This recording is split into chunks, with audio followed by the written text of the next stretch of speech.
ബിസിനസ്സിലായാലും നമ്മുടെ ജീവിതത്തിലായാലും നമുക്ക് reserve fund എന്നൊരു ഫണ്ട് വേണം. അതാണ് ഞാൻ റിസർവ് ഫണ്ടിനെ കുറിച്ചിട്ടാണ് ഇന്ന് പറയാൻ വേണ്ടി പോകുന്നത്.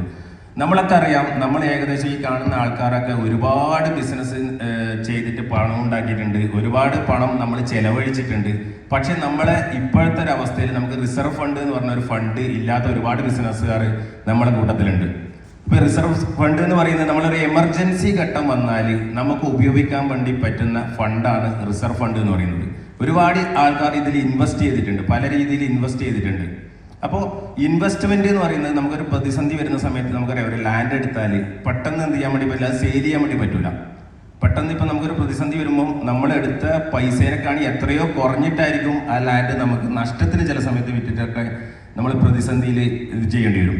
അപ്പോൾ അതിന് വേണ്ടതെന്ന് വെച്ചാൽ നമ്മൾ ചുരുങ്ങിയത് ഒരു 6 മാസത്തെ റിസർവ് ഫണ്ട് നമ്മൾ സൂക്ഷിക്കണം. റിസർവ് ഫണ്ട് എന്ന് പറയുന്നത് നമ്മുടെ ഓഫീസിലെ ഫിക്സഡ് എക്സ്പെൻസ്, നമ്മുടെ കമ്പനിയിലെ ഫിക്സഡ് എക്സ്പെൻസ്. ഇപ്പം എൻ്റെ കാര്യം എടുക്കുന്നുണ്ടെങ്കിൽ എനിക്ക് ഒരു മാസം 4 ലക്ഷം രൂപയാണ് എൻ്റെ കമ്പനീൻ്റെ ഫിക്സഡ് എക്സ്പെൻസ്.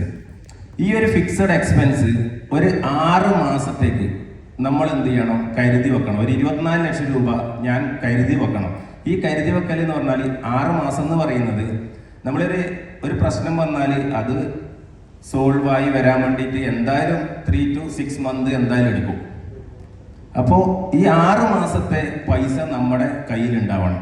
അതുപോലെ തന്നെ നിങ്ങളുടെ വീട്ടിലത്തെ ചെലവ് എന്ന് പറയുന്നത് ഇപ്പോൾ നമ്മൾ ഒരു 50,000 രൂപയാണ് ഒരു മാസം നമുക്ക് ചെലവെങ്കിൽ ചുരുങ്ങിയത് അതിൻ്റെ 6 മാസത്തെ പൈസ നമ്മൾ എന്ത് ചെയ്യണം, ഒരു ഫണ്ടായിട്ട് മാറ്റി വെക്കണം. ആ ഫണ്ട് എന്ന് പറയുന്നത് നമുക്ക് എമർജൻസി ഘട്ടങ്ങളിൽ മാത്രം ഉപയോഗിക്കേണ്ട ഫണ്ടാണ്.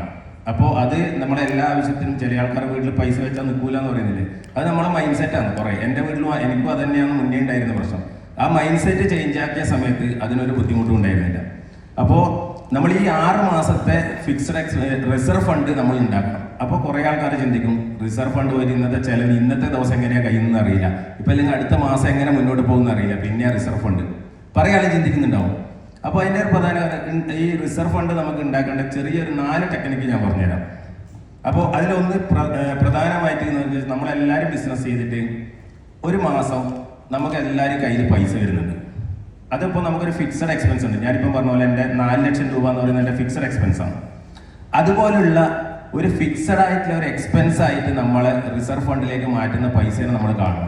അതിൻ്റെ നമ്മൾ കിട്ടുന്ന വരുമാനത്തിൻ്റെ ഒരു 5 to 15%, 5% മുതൽ 15% വരെ നമ്മൾ എന്ത് ചെയ്യാൻ വേണ്ടി പറ്റണം, ഒരു ഫിക്സഡ് എക്സ്പെൻസ് ആയിട്ട് മാറ്റണം. നമ്മളിപ്പോൾ കുറി വെക്കുന്നത് അങ്ങനെയെല്ലാം പറഞ്ഞ പോലെ അത് വേറെ തന്നെ ഒരു അക്കൗണ്ടിലേക്ക് മാറ്റുക.